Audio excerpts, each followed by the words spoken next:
You're listening to the Options Insider Radio Network, the home of the Options Podcast. For more quality options programs, visit theoptionsinsider.com or search for Options Insider Radio Network in your podcast provider of choice. Listeners can also access all of our programming through our mobile app available in the iTunes and Google Play stores. Select programs are also available via live stream at mixlr.com/options-insider.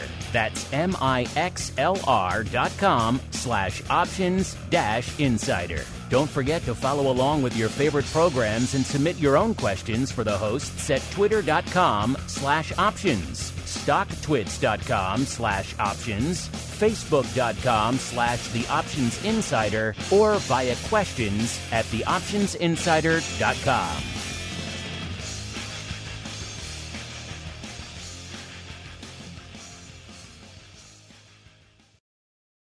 Welcome to the Options Playbook, the program where we break down cutting-edge option strategies and explain how you can incorporate them into your own portfolio. Whether you're looking to grow your capital with some offensive maneuvers or protect your investments with defensive plays, you can find them all in the Options Playbook.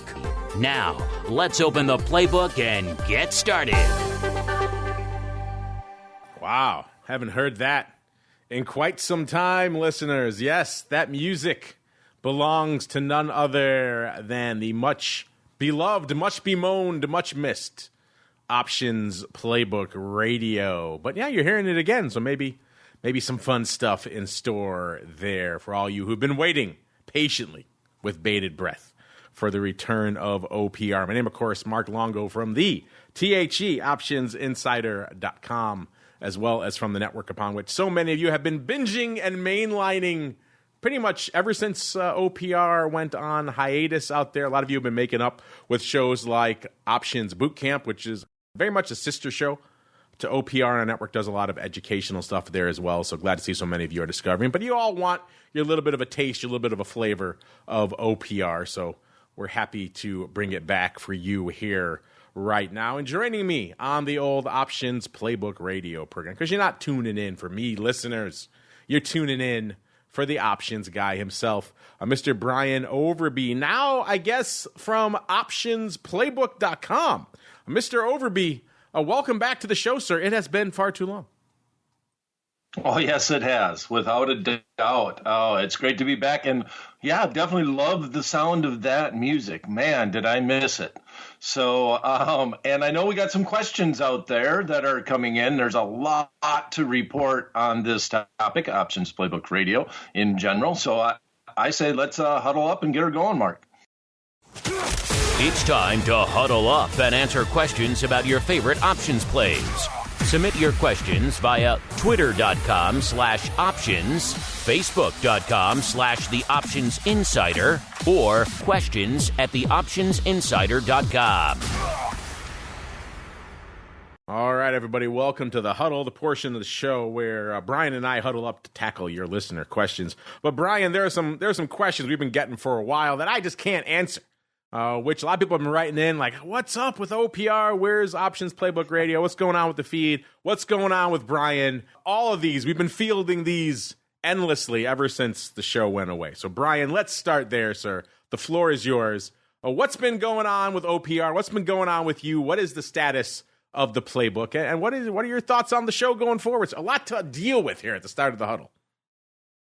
All right. Well, I think this is the first. I may have hinted on some of the other podcasts that we have done, Mark. But as of let's say the beginning of October, I now own all the rights to the Options Playbook. So I worked with Ally to try to get those rights. Ally was wonderful throughout the entire transaction and allowed me to basically move on, take a step away from working for a brokerage firm in particular. And now I am the founding president of Options Playbook Incorporated, and we have launched a new site. We obviously had to remove all the mentions of Ally inside the site, and there's a lot more coming. But because of the fact that the trademarks were owned by Ally, and I had left Ally, we could no longer do Options Playbook Radio in general. We couldn't use that title. Obviously, we could do podcasts, but that particular name we could not use. So now I do have the rights. I do own the trademarks. We now can press on with Options Playbook Radio, and also it frees me up quite a bit. I no longer have my licenses being held by the brokerage firm, and so I can be a little bit more free in the way that I discuss option trading. And then on top of it, we got a lot of new things coming. There's going to be a lot of video that's going to be added to optionsplaybook.com. I'm actually looking to do a deal with a registered investment advisor to try to manage some money using option trading. Basically, the wheel approach is what we'd be looking at. And working with a lot of outside vendors just to build up the site and build up the education offerings that we'll have on optionsplaybook.com. And who knows, maybe we even write version 3 of the Options Playbook. That would be a little bit down the road, but I do have some ideas that I would like to add to the book. And man, so that's just a little bit on top of everything that's been going on without getting into the minutia, but very excited about everything. Very thankful for all my years with Ally and what used to be Trade King, and the fact that we were able to come to a conclusion as to how I can move forward and still be a part of Options Playbook, which has been so successful since it actually was written over 15 years ago. So I guess you're no longer just the options guy. You're now the Options Playbook guy, sir. What do you think? Right. Well, that is true, but and I still am trying to go with the options guy too. So I'm still working on that trademark to go along with all of this. So I have a lot going on just in general. Keeping the lawyers busy, I see, which is always a good thing. Yep, and my bank account busy too when you mention lawyers. So I'm looking at optionsplaybook.com right now, listeners. You can see it for yourself. It's easy to find.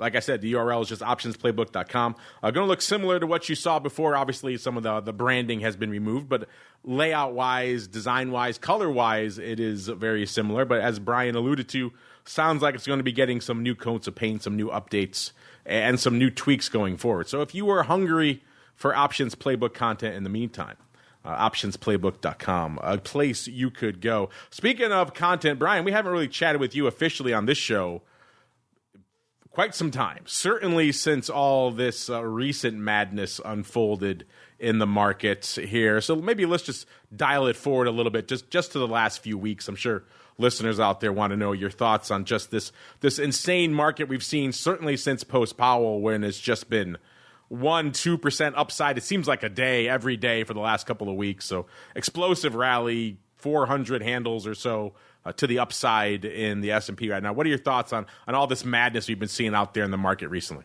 Madness is the answer. And actually, the last time that we did a podcast on Options Insider, talked a little bit about the markets being like at a pressure point, especially with the Russell 2000, let alone the S&P 500 index, that the market just really wanted to decide which way it was going to go.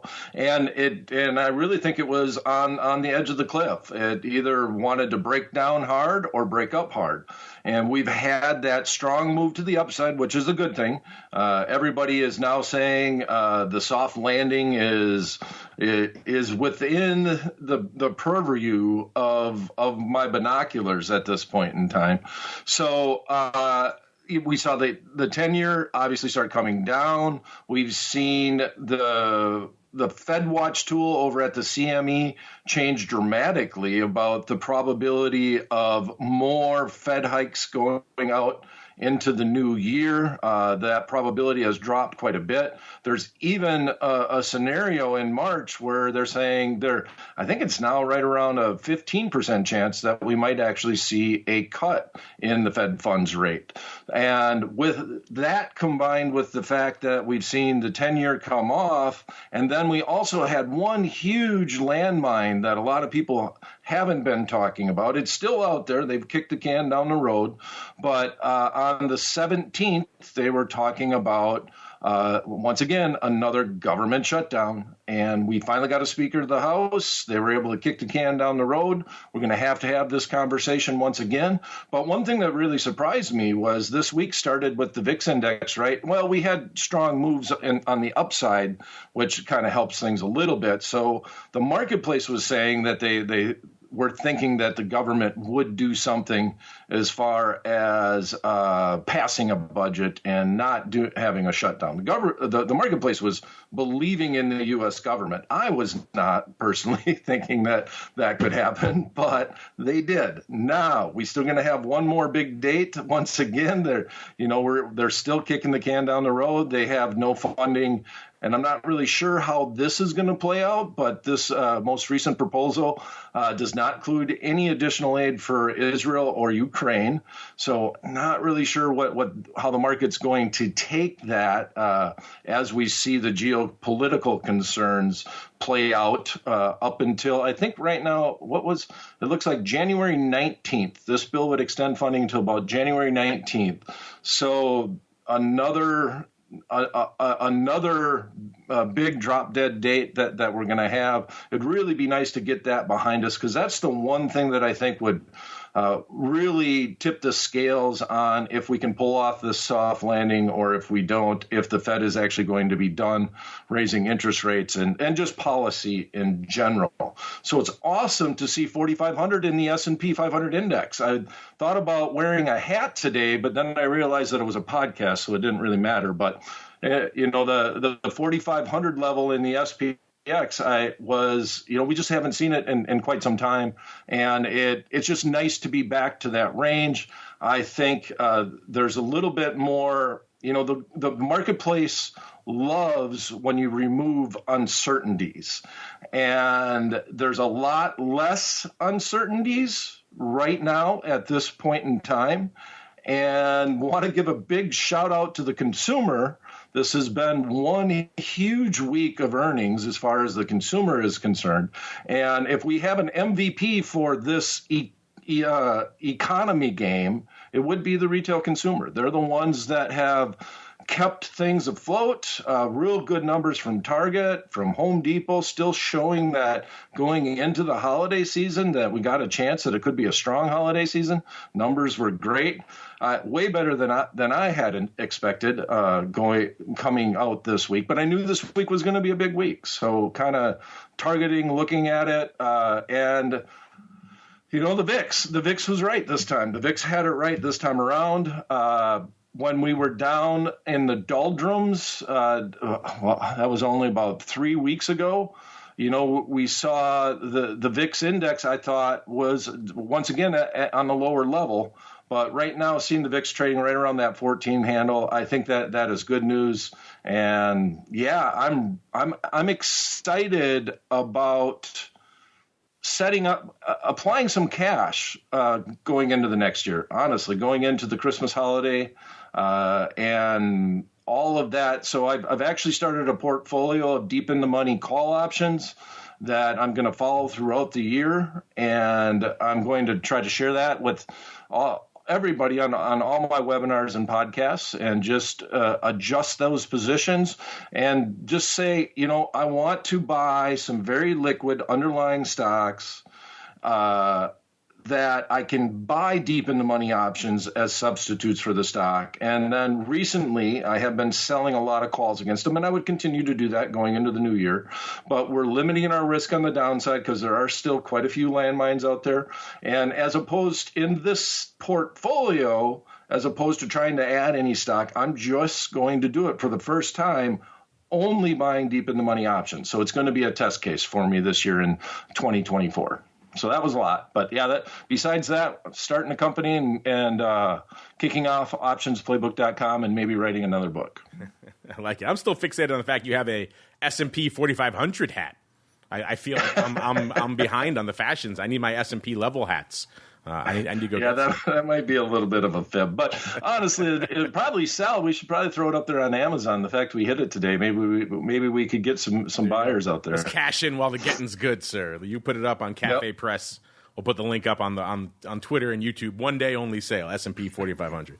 Get it while the level holds. Let's get out to some of your questions out there. You folks are patient, and of course, if you've been sending them into OPR, we've been funneling them into other shows because we didn't know when you're going to get an answer. We don't want to keep you folks waiting here at the end of the day. You already tackled this first one here from LLTM, Brian. He just wants to know, what's up with the Options Playbook? You kind of just hit on it. We were talking right before the show. This is the show version. You mentioned the website version. You also mentioned perhaps a new version coming down the road, but folks can still get, the Kindle. Can they get the physical version as well? Can they get both versions, just Kindle right now? No, it's just Kindle, and one of the biggest things about the hard copy, obviously, is that it mentions Ally. So there are no hard copies that are going to be quote unquote sold by Ally going forward.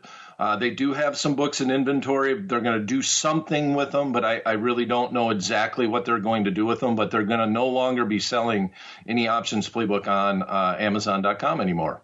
And it's the really kind of a funny thing about the playbook, to go back and give you a little bit of history, is that, they never, ever really wanted to sell. We're not in the book selling business, right? When I was at Ally and Trade King, it was all about just trying to generate, just educationally bring in smarter and better clients, which the playbook website and book has done. It was I don't know if it's obvious, but it was one of our best marketing pieces that we ever put together, in the life of Trade King for sure. And then it continued on with Ally.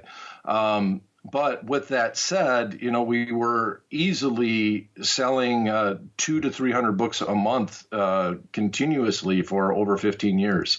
So I thank all of Options Playbook Radio fans out there for that. And it's amazing that it's had the staying power that it's had.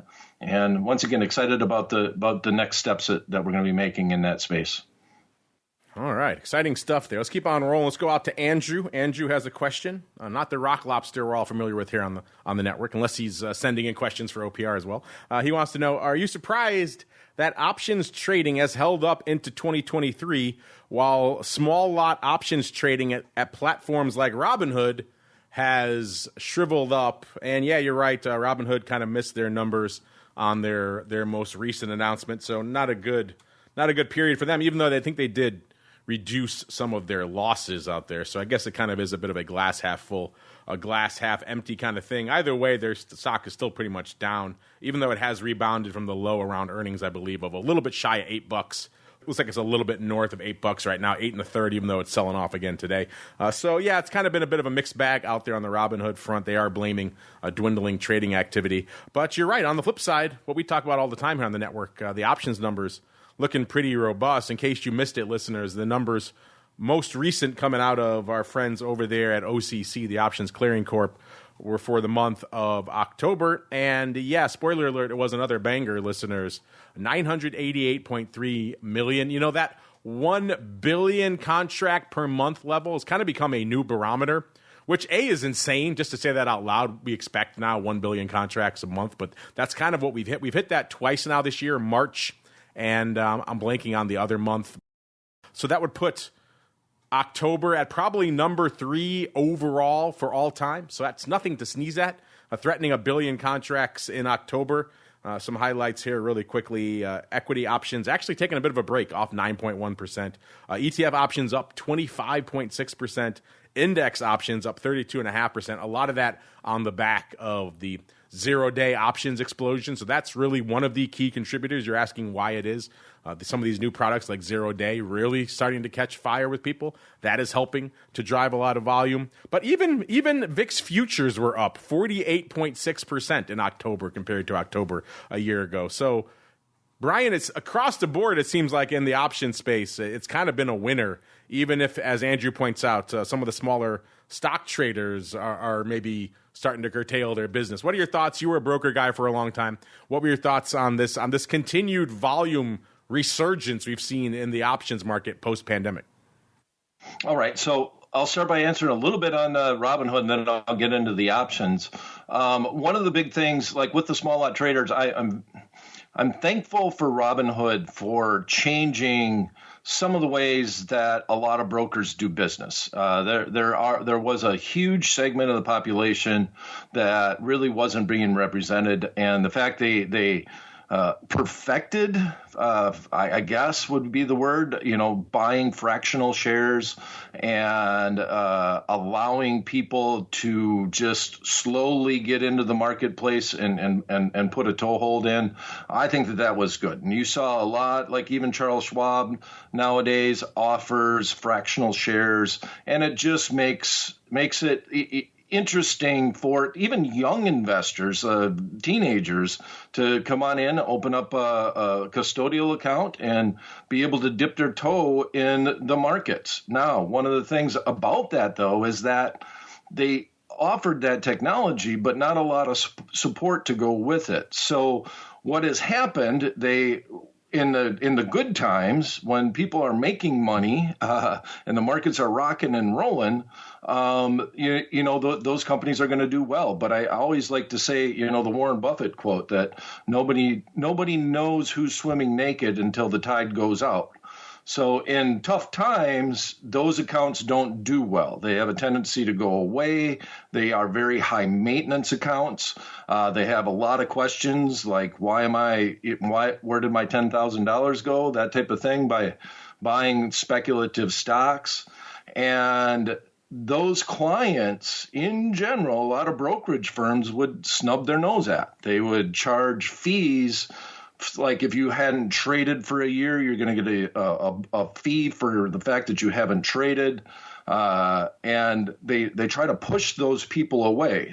Or those investors, I should say. So Robinhood gave them a place to go. So I would like to see them survive. They dipped their toes in the option trading world, but then they had some bad news with that situation. I think it really comes down to the fact that Robinhood was trying to do a lot of things without providing the support behind them. And I think that's why their numbers are struggling. They need to build up that piece and provide the support along with the technology in order for them to continue on. But even if they go out and try to partner with somebody, the accounts in general are not as valuable. Not a lot of them trade options, like you say, a lot of small lots, a lot of speculative. So that kind of hurts. And they saw it in their numbers this quarter around. Now, option trading, I expect that. It makes sense to have that in your toolbox. The more and more liquid the options marketplace gets, the better. You're just going to see option trading explode. So the big thing is trying to keep the liquidity there. And Mark, we've talked about, we get zero DTE questions all the time. And that's the one thing that it kind of bothers me, is that we're offering so many products that it can hurt the bottom line as far as the liquidity, because that's the real struggle in the options world. Is if you're trading something that's not as popular of a stock, is the executing on the bid and the ask can be a high percentage of your overall trade. And I mentioned this a lot with the fig leaf strategy, which is one of my favorite strategies inside the Options Playbook, the fig leaf, which is also known as the leveraged covered call. But with that said, if we had real tight markets on those deep in the money option contracts, man, I would be really hard for me to make an argument as to why I need to buy stock. I would really like to trade those options, but the biggest battle there is just the liquidity of those option contracts and the width, which leads to the wide bid-ask spreads. So there's a lot. Yeah, that was a great question, Andrew. It's probably Rock Lobster. He's probably just making up a fake name out there. That would be like him to do something like that. To just chime in out there.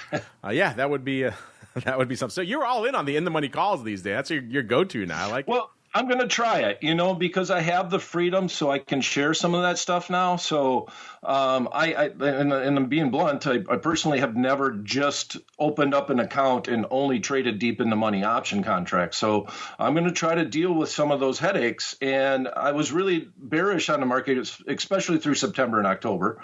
And I mentioned that on a lot of my webinars that I'd like to get bullish going into the end of this year. And this is one way that I want to try doing it. So I'm going to set up a paper trading account, and I'm going to try to manage it, and I'll be rolling calls quite a bit and selling calls against these deep in the money option contracts on right now. I'm looking at about 5 stocks. I have 4 that I've already purchased, and then we're going to go from there. All right, fascinating stuff. Let's keep the ball rolling out here. Let's go to this next one. This has kind of become an interesting issue since we started talking about it. Well, we touched on it on Options Bootcamp a month or 2 ago, but very briefly. Then we kind of got dragged back up on Monday, and it's kind of become an interesting thing. Looks like Insta34 wants your thoughts. He has a question/comment about this, Brian. He says, is Brian aware of this new enforcement protocol? Interesting way to put it. Enforcement protocol for pattern day trading, or was this the policy when he was working at Ally as well? And you know what, Brian, I could sum it up for you, but we just had a clip that we just played for our Options Bootcamp a little while ago. You know, let me see if I can grab that for you, and then I'll let Scott Sheridan, the CEO over there at Tasty Trade, he was explaining it on Monday. He's knee deep on this. I'll let him explain it to you in his own words. Let's see if we can dig that up. And the rule, as it used to stand, depending on the clearing firm where you were trading, they either gave you one reset a year or one every 90 days. So a reset would mean if you made more than 3 day trades in a rolling 5 business day period. So if you made 4 is the same as 1,000. It doesn't make a difference. If you violate, you violate. You would need to you are in what's called an equity maintenance call, an EM call, and you would need to ask your clearing firm for a reset. If you have one, they give it to you and you're good to go the next day. About a year ago, FINRA changed the rule. Again, they're saying they didn't change the interpretation. The rule now is that you get one violation in the life of your account. Let me say that again. You get one violation, and then if you do it again, you get a warning, you get a violation, and you're done. So what that means is if you are a Tasty Trade customer, if you're a Schwab customer, a Fidelity customer, it doesn't matter where you're trading. If you are under $25,000 and you make more than 3 day trades in a rolling 5 business day period, you get a warning. You can get a reset. If you ever do that again while you're at that firm, you're done for the rest of your life. That was kind of surprising to me. We had just talked about this not too long ago, and the prevailing wisdom out there from a lot of our listeners was that's not that big of a deal. You could use some techniques like E-mini and others to kind of do an end run around it. If you do get flagged, it's 90 days at the end of the day, then it resets and you can kind of go back about your business. What Scott was saying is that is no longer the case, and that is a fairly recent interpretation from FINRA. They're now kind of cracking down a lot harder. It sounds like it's pretty much one strike and you're out. This has been the case, I guess, for pretty much the better part of the last year, Brian. So were you aware of this over there at your last days at Ally, or is this kind of a surprise to you as well?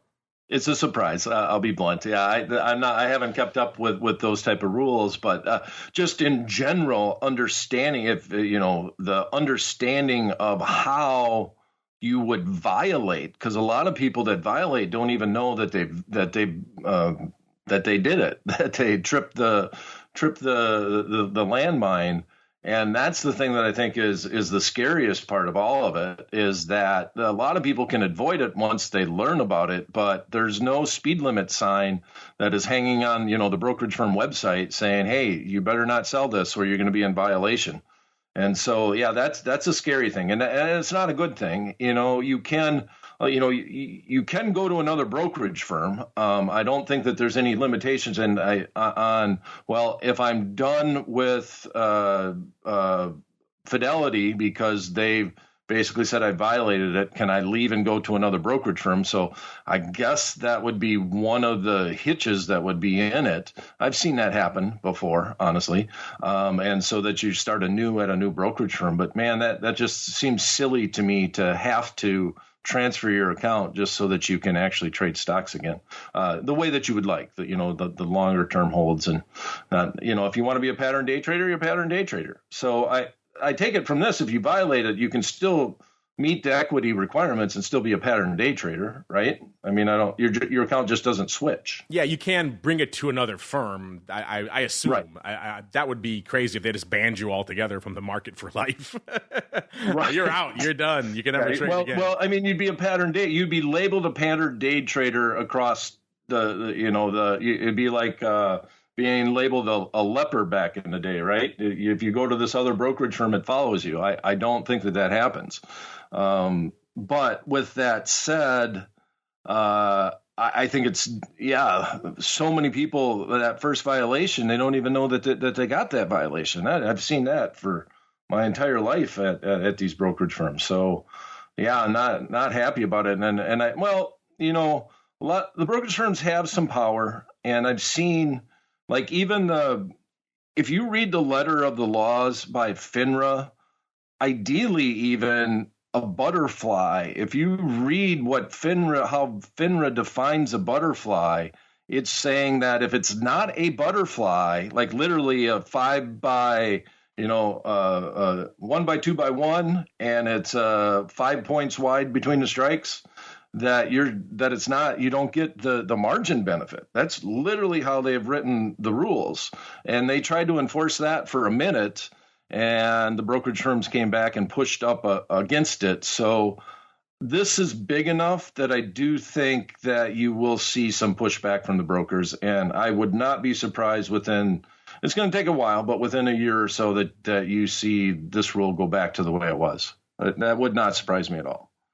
Well, that sounds optimistic. Let's hope so, because you're right. This goes back to our earlier question with the smaller accounts. This is definitely targeting those people. It's people with under 25,000 in their accounts. So those people don't need any more onerous things put on them. So let's hope this draconian enforcement is a short-term thing.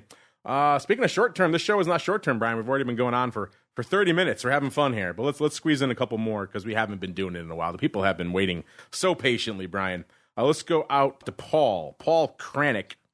He wants to know, what does Brian prefer to trade, VIX calls and call spreads, or VIX puts and put spreads? Brian, are you going light side or dark side, upside or downside when you're going out in VIX land?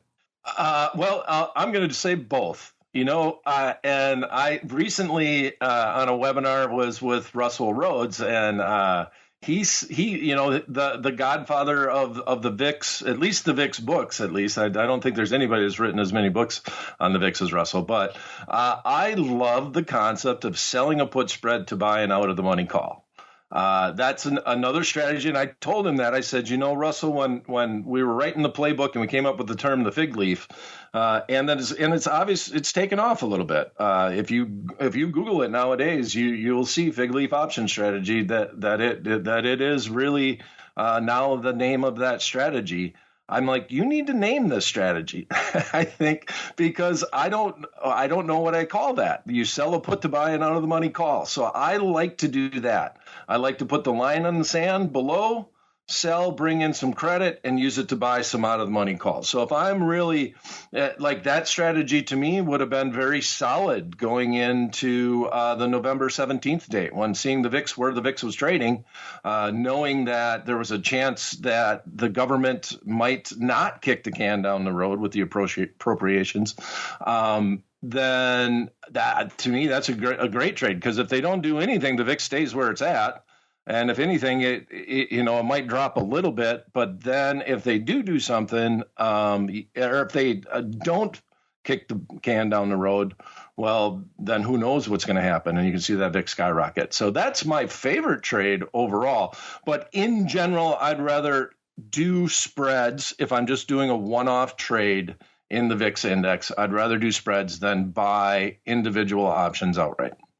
All right. So you like bullish risk reversals in the VIX. That's your sell put. Is that what you would call that? A bullish risk reversal? Yeah, sure. That's what I like that. That's trade. What your name would be for that strategy. Selling the put to buy the call? Yeah. That's what we used to call it back on the floor way back in the day. So yeah, it's a popular strategy. I do it more in indexes than I do in VIX, because you don't get often a ton for the VIX puts. But it's definitely one we have seen applied out there in VIX land before, listeners. So there you go, Paul. His answer is both. He's getting very political, Brian. He wants a little bit of both, a little bit of column A. That's true. A little bit. I'm trying to give situations where it might. I mean, I don't even right now, right around this 4,500 level. Just who knows where we're going to go next? It's it's a very. I still think the VIX is fairly low relative to what the marketplace is telling us. Yeah. Well, let's see. VIX today closed right around the 14 handle. Yeah, 14, almost 14.20. So, yeah, it's kind of been flirting with that for a little while. My 14.5 puts expiring today worked out pretty well, Mr. Brian. I'm happy with those. Nice. So I've been playing a little bit of dark side of late, but very near dated fun stuff. A lot of UVIX as well. We've regaled that. You and I talked about UVIX a couple of weeks ago on Options Oddities. Yeah, we did. I said at the time, I bet you this thing is going to melt down too quickly for me to take off that fly. And it pretty much did. It just imploded 16 handles in the span of a couple of days. Blew through everything, made it hard. I got it off, but at nowhere near the levels it could have been. If I had been had a little bit more time, I just got in, just closed that short leg. It would have been fun. But fun things. Before you go, though, are we heading out here? Do you remember the long? I chatted with you just not that. Oh, your straddle. Yeah, you had a small of the long straddles. Yeah, small cap straddle. Regale us with that really quickly. Okay, so the last show that we were on, asked once again, like, what are you looking at? And it was just if you just pull up a Russell chart, Russell 2000 or the IWM. It's very obvious that there was a line in the sand with the Russell. It's been beaten up, underperformed almost all of the major indexes for quite some time. And it was just on a precipice. And we talked about if I were to do a long straddle, which we don't talk about hardly at all, first of all, just on Options Insider, but in general on Options Playbook Radio, there's only few and far between, but that would be a time. And obviously the Russell is killing it today. And 1,600, or I see right now it's 1,800. Wow, that's even higher than I thought it was. But I think it's up about 12% since that moment. And it was trading the long straddle was trading at about 5% of what the market was. So it was a no brainer. Well, in hindsight, IWM popped nearly 5% just yesterday. I mean, it was ridiculous. And that's what you paid for the straddle. I think it was like $9 for whatever I was looking at going out about a month. We had a question on paper, already removed the trade and talked about it on the show and everything. So that's when I like to do long straddles. I mean, just to sum that up is when I see something interesting on the chart. I don't think long straddles ever make sense to do ahead of an earnings report. I don't really want to do that trade because all the battles with implied volatility. If it's a known event, that's not when I want to do a long straddle. I want to do it when I think the marketplace can get surprised.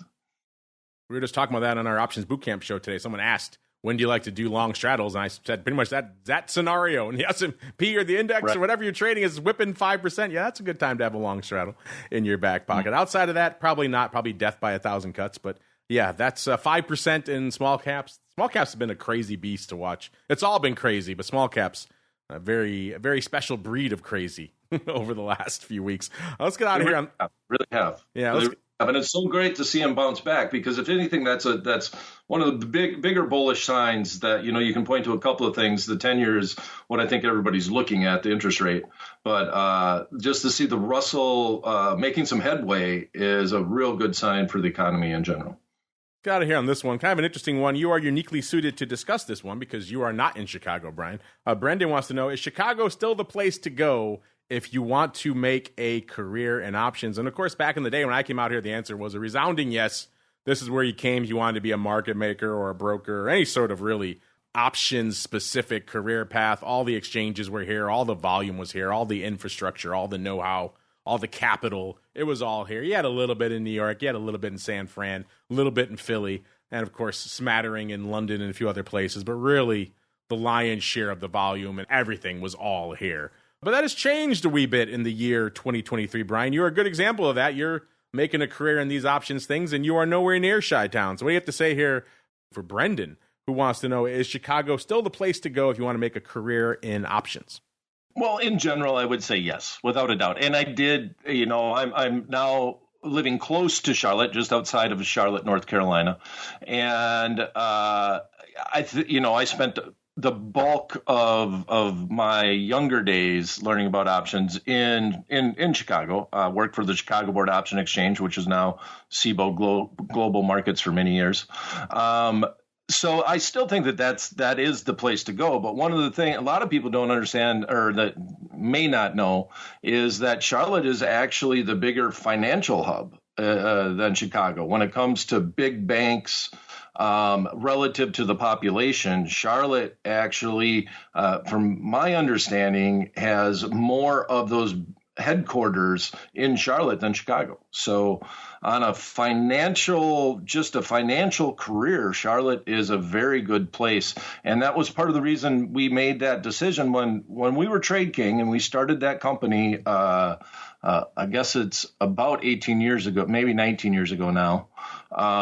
And when we started the company, we started in Florida, mainly because the CEO at that time lived in Florida.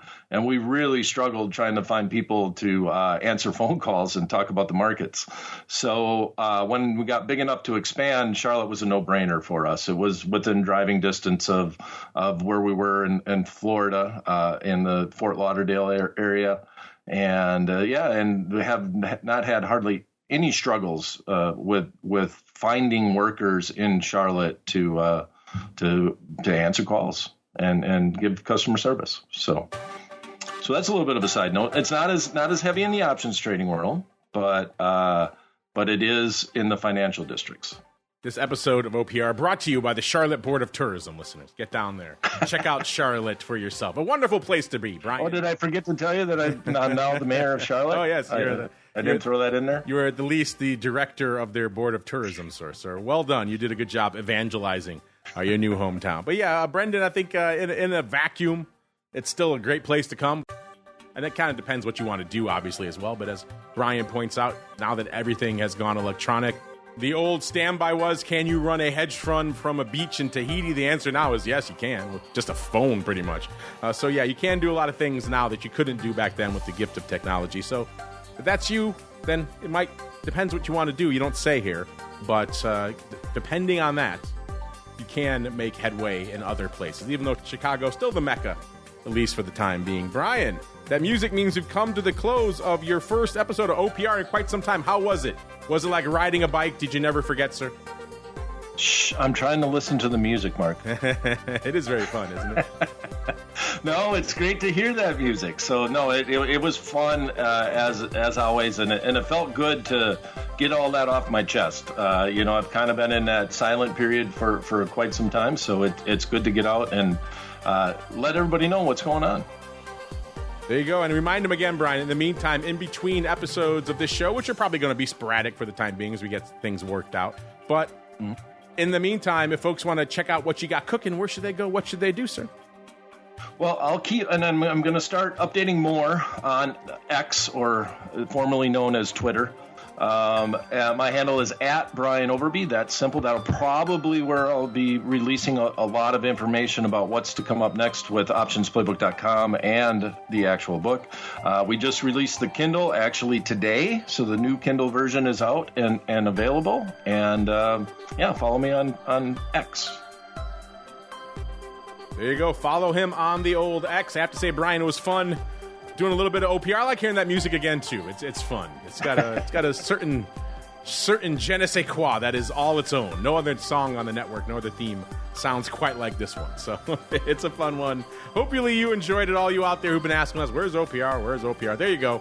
You got a little bit of a taste of it in your back pocket. Hopefully that holds you over for a little bit. We'll be working on some more cool stuff, so stay tuned for that. In the meantime, of course, you got the full network to slake your thirst when it comes to all things options education and options trading. And of course, if you want to go above and beyond, you can always join us on the pro side there. Brian's been making some appearances there of late, so you can catch Brian maybe more frequently on the pro side of late than even on OPR. The place to go to find that, of course, theoptionsinsider.com/pro. Back again tomorrow for our double dose, double dose of the option block and This Week in Futures Options. Friday, of course, volatility views. Then back again for our pro folks for options oddities. Then we're back again sometime soon, another episode of the Options Playbook. Stay safe out there, everybody.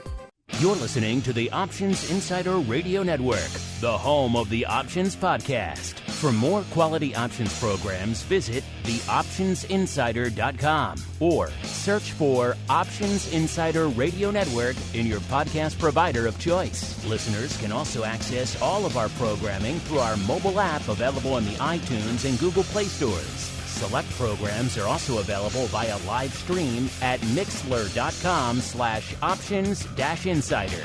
That's mixlr.com/options-insider. Don't forget to follow along with your favorite programs and submit your own questions for the hosts at twitter.com/options, stocktwits.com/options, facebook.com/theoptionsinsider, or via questions@theoptionsinsider.com.